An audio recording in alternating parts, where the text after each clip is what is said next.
Welcome back to the Simple Questions Podcast. I'm your host, Dylan Carnahan. That was Strange Weather Lovers by Jakobins. That is spelled Jakobins. The band consists of Joe Bulens and Brett Pippin. Strange Weather Lovers is a song off of their recently released album, Dead Sea Drinkers. Make sure to check them out on all streaming platforms and find more information on them in the show notes for this episode. The question for this episode is, what was the Pine Tar game? A few things that you'll learn in this episode are the rivalry between the Royals and the Yankees in the early 1980s, the events surrounding the game, and what happened in the game. Before we get into our guest, let me give you a brief account of the Pine Tar game.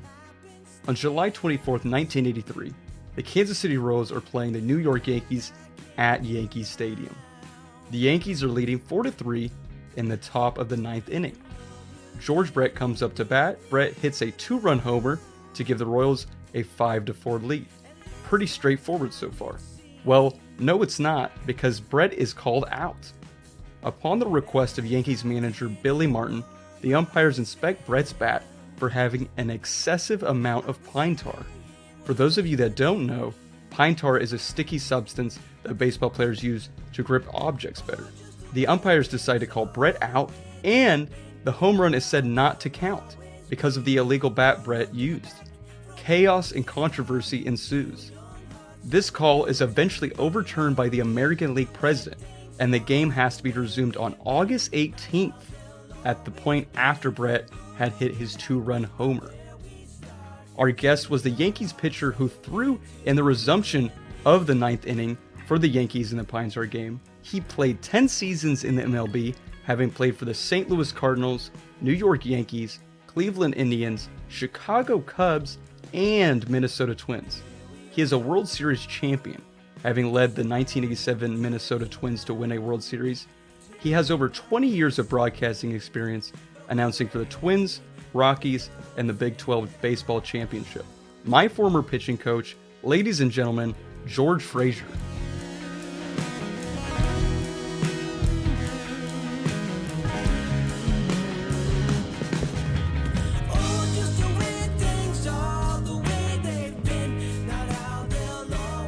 Well, George, it's awesome to have you on here. I know that your journey started in Springfield, Missouri. Can you tell us a little bit about how your baseball career began?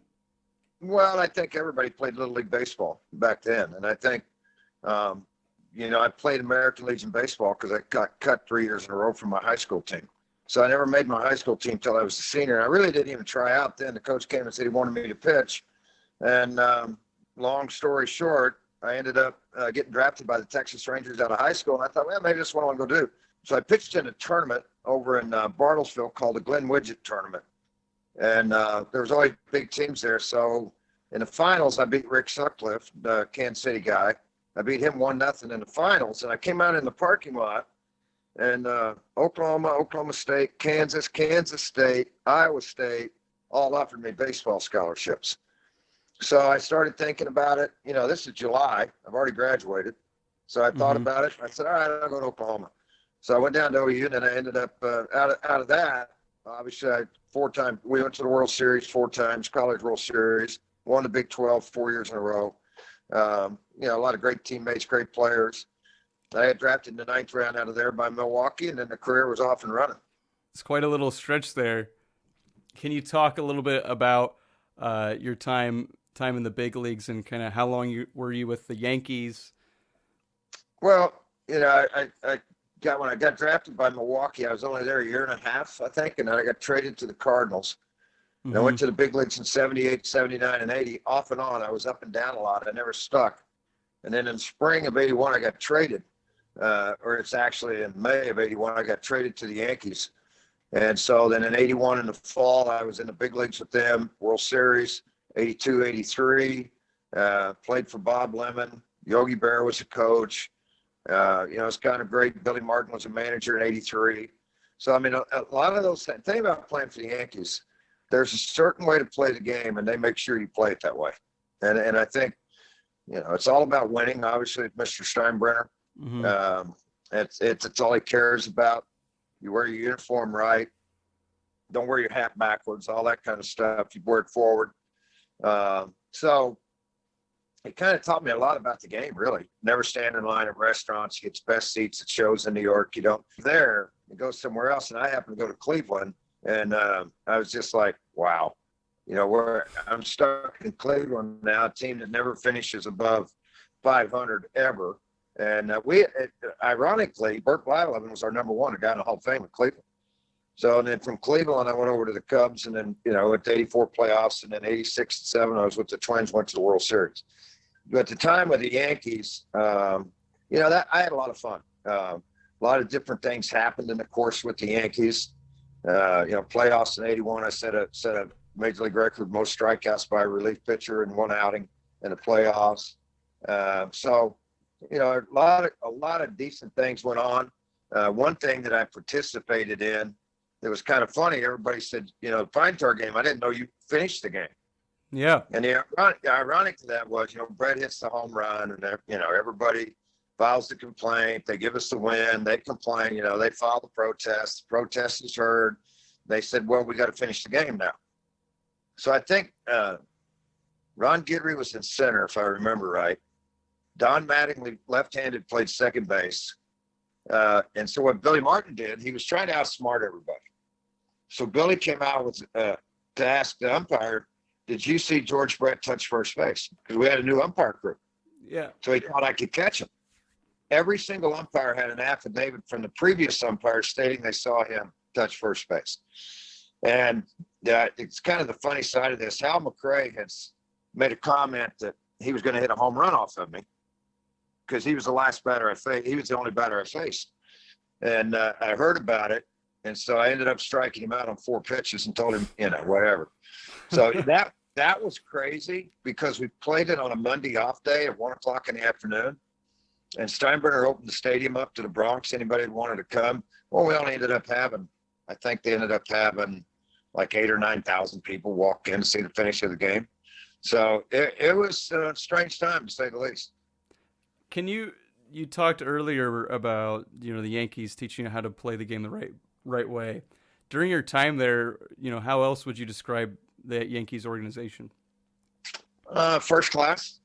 Back in those days, a lot of teams didn't fly chartered airplanes. They flew commercial. And we always chartered everywhere. You always had a roommate. You got to remember, the minimum wage in 1983 was $19,000. So you had a roommate everywhere. Well, Steinbrenner didn't like a roommate.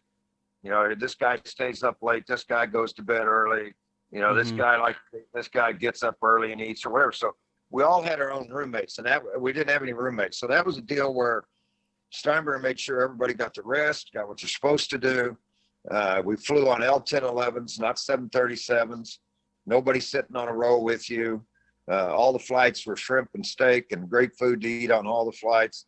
And that's just an example of what George always did. I mean, it was first class, no matter what you did, and you had to act that way. He didn't tolerate anybody not acting that way. So that I think that's part of it. You got to understand. And some people do, some people don't. But I couldn't believe. I know Steinbrenner's probably rolling over in his grave right now because I see the Yankees wearing white shoes. He hated white shoes. So I'm sure some of the stuff that's going on there now, he doesn't approve of or wouldn't like. I remember we always had to have our hats on forward. You had to have a certain batting practice jersey on. You had to have if you wore a jacket, it had to be a certain jacket. You just didn't dress that way. And everywhere we went on the road, it was coat and tie. Everybody had to be in a coat and tie.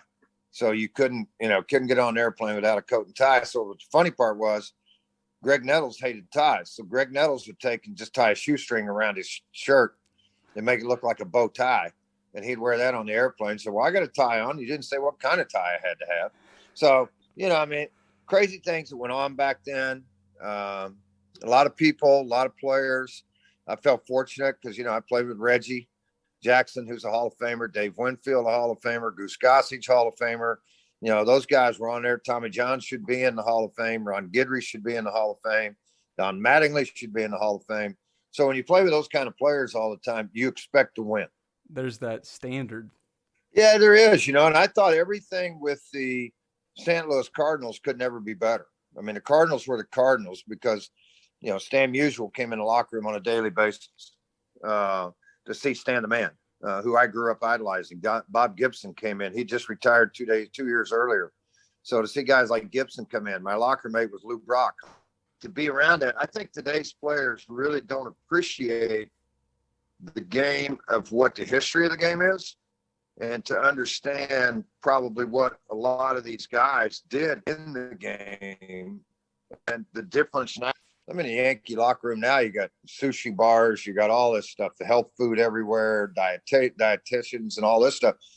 And I don't think they recognize, kind of like golf, the newer club, the better balls, the hotter balls, the putters, everything are better now. And that's the way it is in baseball. Guys are bigger and faster, stronger, but they also have the training methods are much different. Mm-hmm. I mean, Dylan, I laugh because Hopalong Cassidy, the guy that was a running back at Ohio State, was our weight and strength coach. Well, all he ever did was jumping jacks and sit-ups. I mean, we didn't do anything. It was hilarious. I mean, we didn't lift any weights. We didn't go in and do all this strenuous stuff. And Hop would come out and say, all right, we're going to stretch. We'd stretch left, right, and do a couple jumping jack sit-ups. And then we'd sit around and talk for 30 minutes. He goes, all right, we're good. And then we're like, okay, Hop, see you later.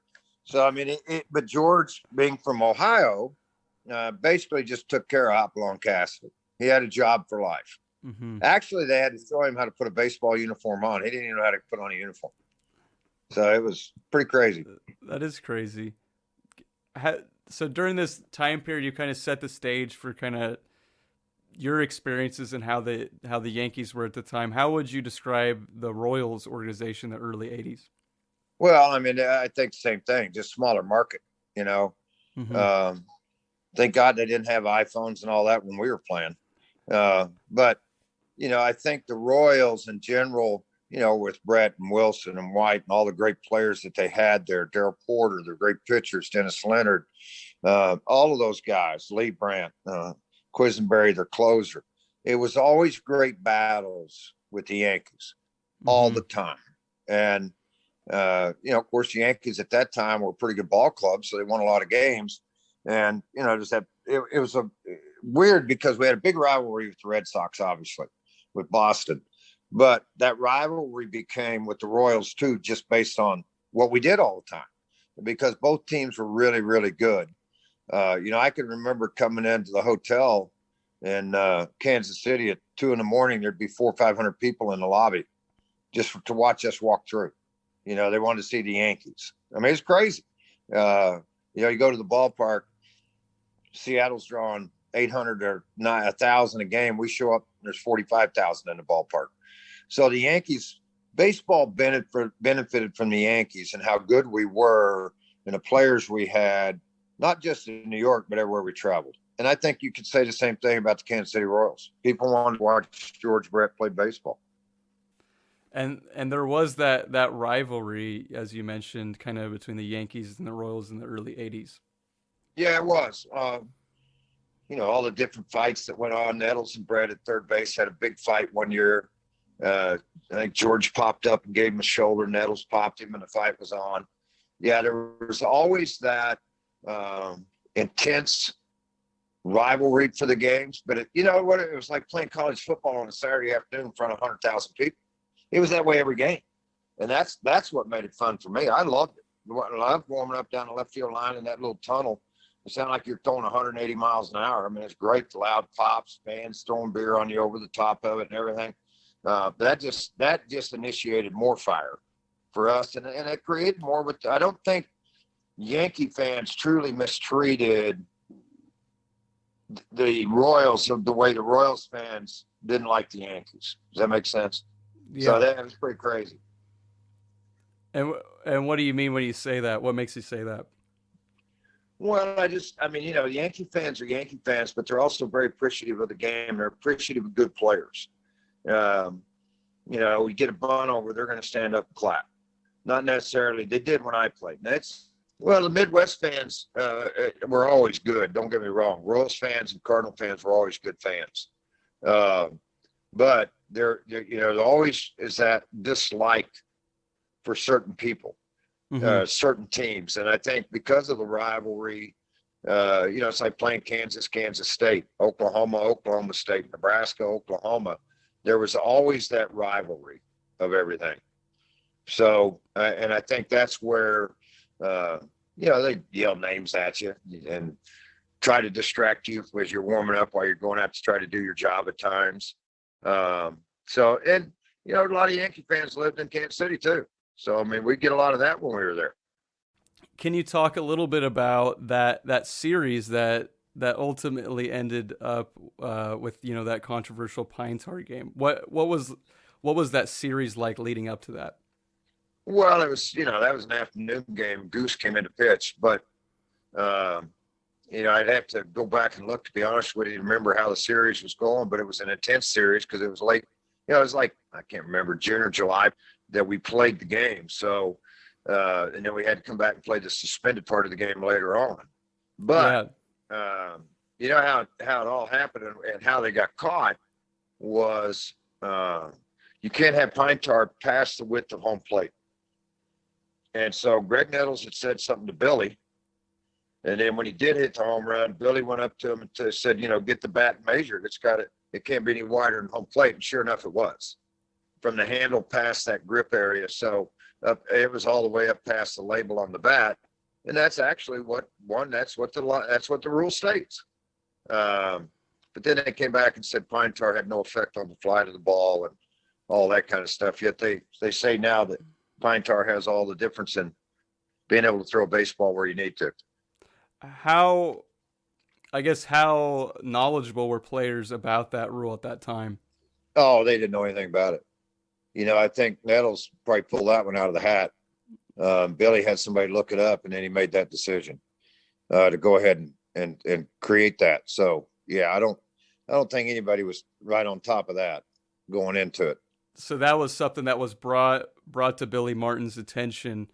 And at what point was that, in the series or that particular game? Well, I think it was during the series. And, because Brett liked a lot of pine tar on his bat. You go back and look at him. He never hit with gloves.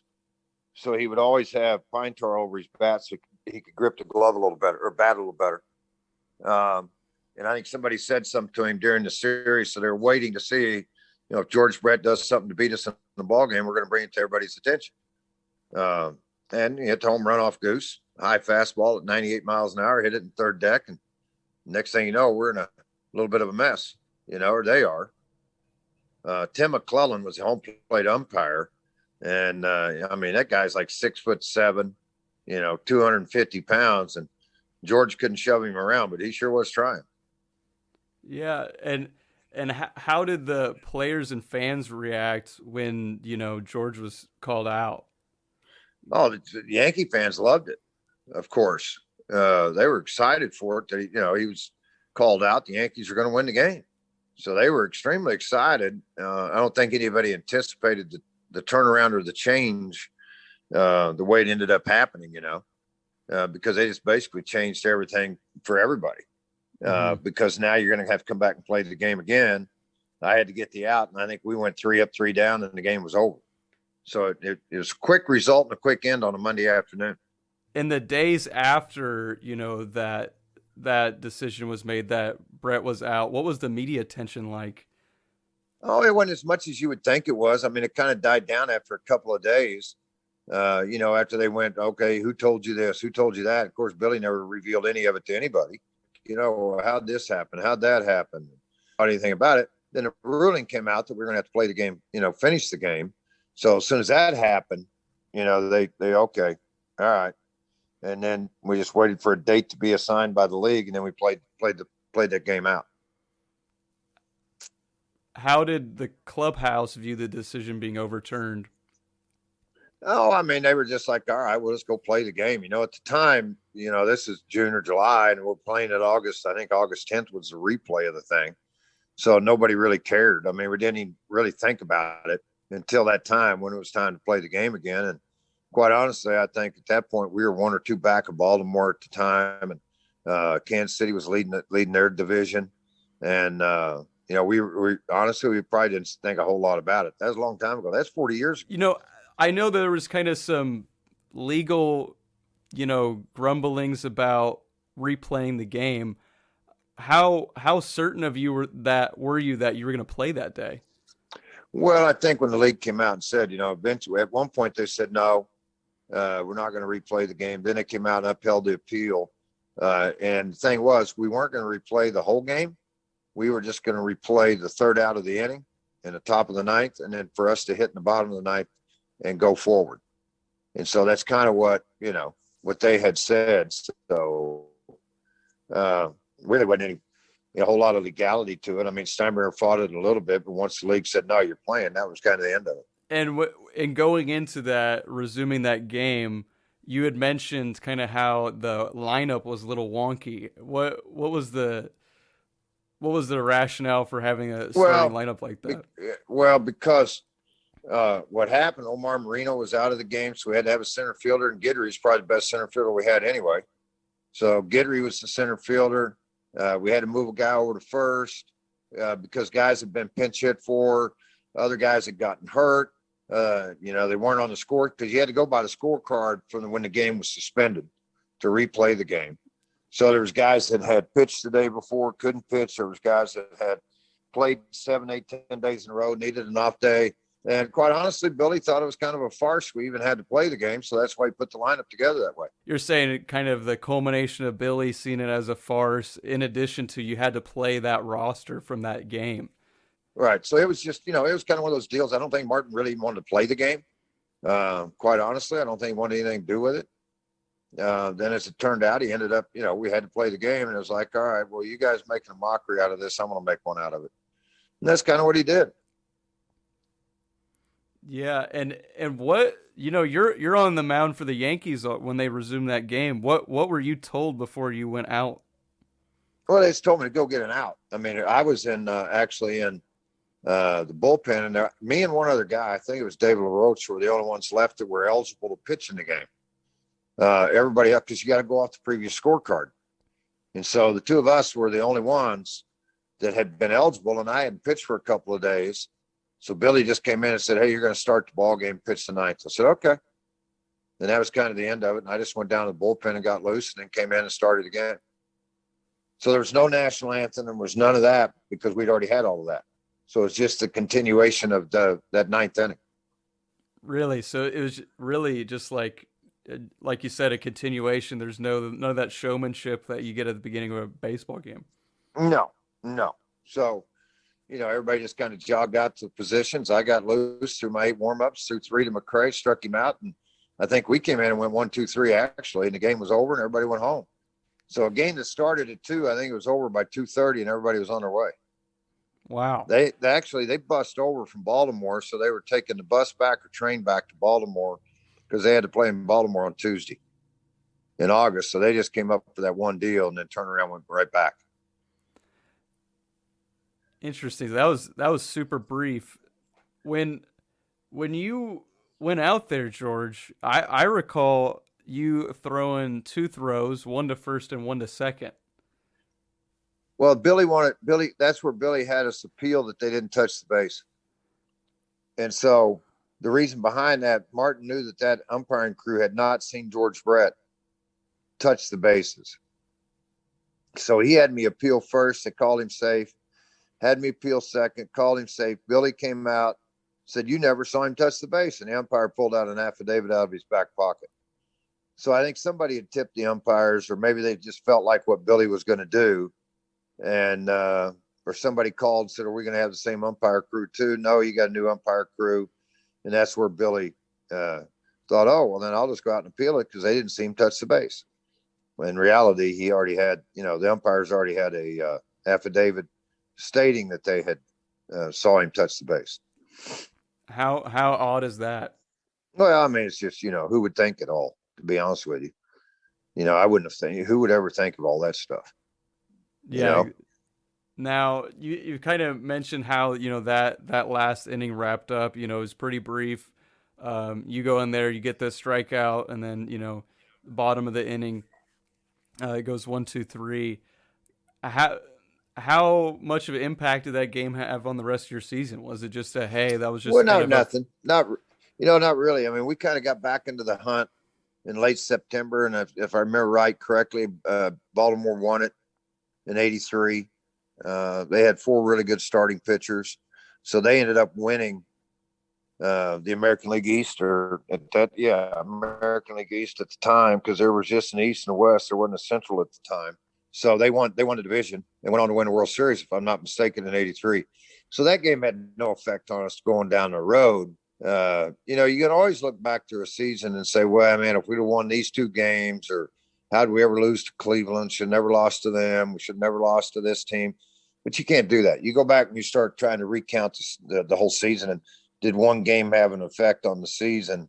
I don't think that game had an effect on us. When you look back kind of on your baseball career, what do you think of the Pine Tar game? Well, just part of history. A strange game, strange history, strange part of the game, all the above. So, yeah, I mean, at the time it was just nuts. People today, from New York Times, New York Post, Daily News, about every 3 or 4 years, they'll call and, hey, you want to talk about the Pine Tar game? And I go, not really, but I will if you need to. So, we talk about it. Somebody brings it up. I know that I don't know how many years ago it was. Excuse me. I did a Dan Patrick show, and he wanted to talk about the Pine Tar game. And it was funny because when I went on air and I said, what's the matter? You couldn't get a hold of Guidry or anybody else? And so I was doing a broadcast in Denver at the time. So, but he did that. And we just sat and talked about it. And, yeah, I mean, people think it's something interesting in history this time of the year, and they want to visit about it. Yeah, it is a little fluky. It is a little weird. It's interesting, a World Series champ like yourself, that played for all those great teams, and then you're a part of, this oddity of baseball. Yeah. Oh, I know. It's but I think you think about it. You played in college. You understand. You went to the park and you go, how many times you sit in the dugout or down in the bullpen, you look up and you go, well, I've never seen that before. I mean, it happens all the time. You go to the park every day, you're going to see something new every day. I mean, it's just crazy how it works. And you play the game long enough, and I was around it 13 years and then 25 years as a broadcaster. So, you put all that together, 38, 40 years of this thing. I've seen a lot on the game that's strange, just like the Pine Tar, and other things that I thought, well, yeah, that probably should have happened. So, it's a crazy game. It's a fun game. I love doing it. Love being around it. And of course, as you very well know now, one of the things I love more than anything is just helping kids out and help them further their career, whether it ends in college or whether it ends professionally or in high school. It doesn't really matter, as long as I felt like I've helped that kid somewhere down the road, or that player, to become a little bit better. Yeah. Well, I like to thank you for, what you and Parker had done for me with my baseball career. So thank you for that. And also thank you for, being willing to come on and talk about your experiences, in the Pine Tar game. Well, Dylan, it was kind of fun. I'm gonna address what you said, and you're more than welcome for the help I gave you. But it's all about connecting dots, getting together. Your ability was there, and I think that's one thing I see in kids. Your ability is there. Now I need to get you to trust your ability that you can get people out. And I think mentally that's where I kind of convinced you my stuff's good enough. I can do this. And you were very dedicated. Driving 3.5, 4 hours all the way to Tulsa, Oklahoma to do it. A lot of kids aren't that way, but you were. And obviously, you got a little scholarship money. You got to play college baseball, and here you are out in the real world making a good living. So those are the success stories I like to see. And as far as doing the podcast, I love doing it with you. It's been fun. Been fun talking to you.